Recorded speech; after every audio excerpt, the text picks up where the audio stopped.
সুপ্রিয় দর্শক, আসসালামু আলাইকুম। সবাইকে স্বাগত জানাচ্ছি হার্ট টক বাংলা চ্যানেলের নিয়মিত অনুষ্ঠান মাথায় কত প্রশ্ন আসে। এশিয়া কাপে বাংলাদেশ তাদের তিন নাম্বার খেলায় আফগানিস্তানকে 7-8-6 রানে পরাজিত করেছে গতকাল।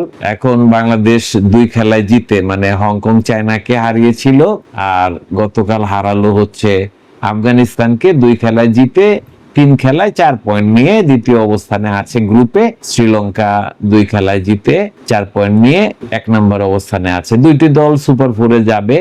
আফগানিস্তান 2টি খেলার মধ্যে একটি খেলায় হেরেছে, একটি খেলায় জিতেছে। হেরেছে বাংলাদেশের কাছে আর হংকং চায়নার কাছে। হংকং চায়নাকে তারা বিপুল ব্যবধানে হারিয়েছে। এখন যেটা সহজ হিসাব সেটা হচ্ছে যে যদি 18 তারিখ অর্থাৎ কালকে শ্রীলঙ্কা যদি আফগানিস্তানকে হারিয়ে দেয়, তাহলে বাংলাদেশ এবং শ্রীলঙ্কা 1 নম্বর দল হিসেবে শ্রীলঙ্কা, দ্বিতীয় দল হিসেবে বাংলাদেশ সুপার 4-এ খেলবে। এখন এইটা নিয়ে আমাদের মিডিয়াতে অনেক রকমের আলোচনা, বিভিন্ন রকমের হিসাব নিকাশ হচ্ছে যে আফগানিস্তান যদি শ্রীলঙ্কাকে হারিয়ে দেয় তাহলে কত ব্যবধানে হারাইলে রান রেটে বাংলাদেশ এগিয়ে যাবে। স্বাভাবিক একটা বিষয় হচ্ছে যে যখন 3 দলের পয়েন্ট সমান হয়ে যায়, সাপোজ শ্রীলঙ্কার 4 পয়েন্ট আছে, বাংলাদেশের 4 পয়েন্ট আছে, আফগানিস্তানের 2 পয়েন্ট আছে। এখন শেষ খেলায় আফগানিস্তান যদি শ্রীলঙ্কাকে হারিয়ে দেয় তাহলে আফগানিস্তানের পয়েন্টও হবে 4। তবে সেক্ষেত্রে 3 দলের পয়েন্ট হয়ে যাবে 4-4-4, শ্রীলঙ্কা, আফগানিস্তান এবং বাংলাদেশ। রান রেটের এখন যে অবস্থা, বাংলাদেশের অবস্থান -0.270 বা 2 এরকম, আর আফগানিস্তানও প্লাসে আছে, বিশাল প্লাসে আছে। যদিও বাংলাদেশের কাছে হারছে, কিন্তু যেহেতু তারা হংকং চায়নাকে বিশাল ব্যবধানে হারিয়েছে, সুতরাং তাদের এই পরাজয়ের পরেও তাদের net run rate +2 point something আছে, আর শ্রীলঙ্কার নেট রান রেট +1.15 এরকম আছে। তো যদি শ্রীলঙ্কা আফগানিস্তানকে হারায় তাহলে সহজ হিসাব হচ্ছে যে বাংলাদেশ শ্রীলঙ্কা সুপার 4-এ খেলবে। আর যদি আফগানিস্তান শ্রীলঙ্কাকে হারিয়ে দেয়, বিপুল ব্যবধানে হারাইতে হবে। বিভিন্ন রকমের হিসাব নিকাশ আসছে, যেমন আফগানিস্তান প্রথমে ব্যাটিং করে 200 রান করলে শ্রীলঙ্কাকে মোটামুটি 110 রানের মধ্যে অল আউট করে দিতে হবে। এরকম নানান রকম হিসাব আছে। এত ব্যবধান আসলে টি-20 হয় না। সুতরাং এই সমস্ত হিসাব নিকাশ আসলে টাইম কিলিং।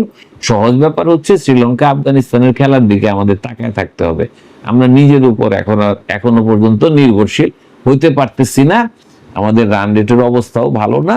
আফগানিস্তান শ্রীলঙ্কাকে হারিয়ে দিলে ন্যাচারালি বাংলাদেশ বাদ পড়ে যাবে। তো এইটা একটা আলোচনা গেল। এর মধ্যে আরেকটা যেটা প্রশ্ন আছে সেটা হলো যে বাংলাদেশ গতকাল আফগানিস্তানকে হারিয়েছে, কিন্তু যে কথাটা আমি সবসময় বলতেছিলাম সেটা হচ্ছে যে বাংলাদেশ কি খুব ভালো খেলেছে? বাংলাদেশের খেলার মানের কি অবস্থা? সাধারণত আমাদের যে প্রবণতাটা থাকে, যখন কোনো দল হারতে থাকে তখন তাকে আমরা দোষ দেই বিভিন্ন ভাবে, আর যদি জিততে থাকে তাহলে কিভাবে জিতলো সেটা দেখার চাইতেও আমরা যে জিতেছে সুতরাং তারা খুব ভালো, এটা বলতে স্বচ্ছন্দ বোধ করি। গতকাল যে জিনিসটা হয়েছে সেটা হচ্ছে যে দলে অনেকগুলি পরিবর্তন আসছে। পারভেজ হোসেন ইমন ওপেনার, এর আগের ম্যাচে 0 রানে আউট হয়েছে, 4 বল খেলে আউট হয়ে গেছে। আর তানজিদ হাসান তামিমও আউট হয়ে গেছিল, 6 বল খেলে বোল্ড আউট হয়ে গেছিল। তবে তানজিদ হাসান তামিমকে দলে রাখা হয়েছে, তার সাথে যুক্ত করে দেওয়া হয়েছে সাইফ হাসানকে। মিডল অর্ডারে সোহানকে নিয়ে নেওয়া হয়েছে, তবে সাইফুদ্দিন জায়গা পায়নি। আরেকটি গুরুত্বপূর্ণ পরিবর্তন হয়েছে, সেটা হলো নাসুম। আর যথারীতি অধিনায়ক লিটন কুমার দাস, অন্যরা ছিল জাকের আলী, অনেক শামীম হোসেন পাটোয়ারি, সবাই ছিল। পরিবর্তনটা হচ্ছে ওই জায়গায় তাসকিনকে দ্বিতীয় খেলাটাতে খেলানো হয় নাই, যে খেলায় শ্রীলঙ্কার সাথে শোচনীয়ভাবে হেরেছে বাংলাদেশ।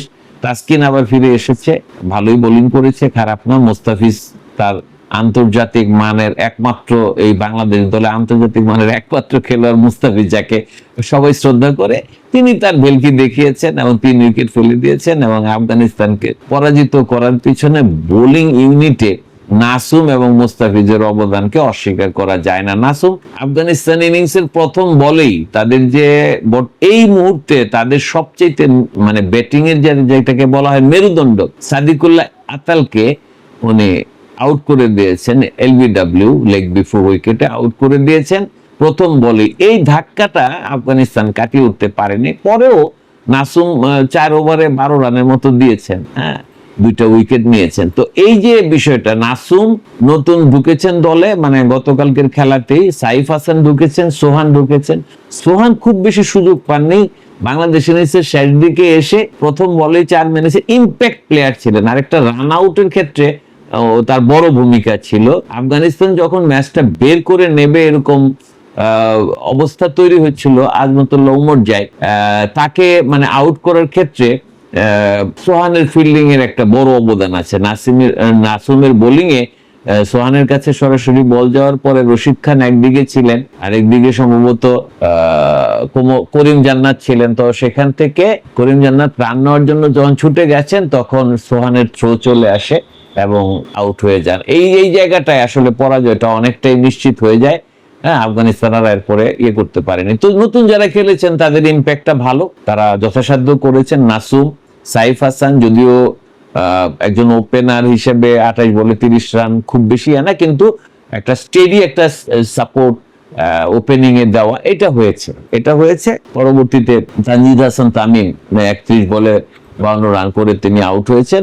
তার খেলাটাও আসলে যথেষ্ট ভালো ছিল। তবে এখানে যেটা সবসময় যে কথাটা আমরা একটা জায়গায় স্টিক করি আমাদের এই চ্যানেল থেকে, সেটা হলো লিটন কুমার দাস। যত রকমের যত পরিবর্তন হয়েছে, লিটন কুমার দাস অধিনায়ক যেহেতু, সুতরাং উনি থাকবেনই, এবং উনি ছিলেন। উনি মোটামুটি 11 বলে 9 রান করে আউট হয়ে গেছেন, কোনো ইম্প্যাক্ট ফেলতে পারেননি। উনি কোনো খেলাতেই ইম্প্যাক্ট ফেলতে পারে না, বিভিন্ন রকম পরিবর্তন করা হয়, কিন্তু কেউ এই কথাটা বলে না যে পারভেজ হোসেন ইমনেরই খেলার দরকার ছিল।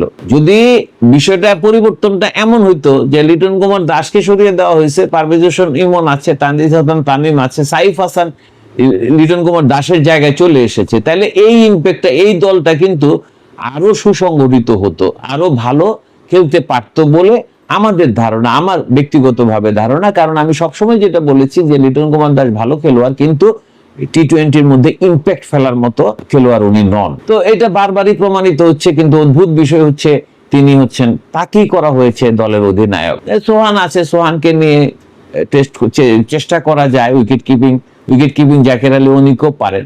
এই দলটার আসলে ব্যালেন্সের জায়গাটাই নষ্ট করে দেন হচ্ছে লিটন কুমার দাস। লিটন কুমার দাসকে সরিয়ে সোহানকে অধিনায়কও করা যেতে পারে, অথবা অন্য কাউকে অধিনায়ক দিলে সোহানকে উইকেট কিপিং ব্যাটসম্যান হিসেবে যদি এখানে ইনপুট দেওয়া যায়, তাহলে এই পুরো দলটারই ভারসাম্য অনেক ভালো জায়গায় চলে যায়।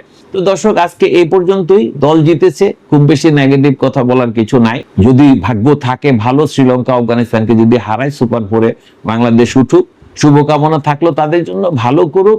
সেমিফাইনালে যদি ফাইনালে যদি যেতে পারে, সেমিফাইনাল তো না, ভারতের সাথে পারা খুবই কঠিন হবে, কিন্তু অন্য যে কোনো দলকে বাংলাদেশ হারিয়ে দিতে পারে, কারণ তারা খুব বেশি যে ভারতীয় মানের, ভারতের যে স্ট্যান্ডার্ড সেই অনুযায়ী খেলা ওই সে অন্য কোনো দেশ খেলে না। তবে দ্বিতীয় সেরা শক্তিকে শ্রীলঙ্কা, পাকিস্তান না বাংলাদেশ, এটা নিয়ে কিন্তু আলোচনা আছে। তো আজ এ পর্যন্তই। ভালো লাগলে লাইক করবেন, শেয়ার করবেন, কমেন্টস করবেন, সাবস্ক্রাইব করবেন। ধন্যবাদ সবাইকে।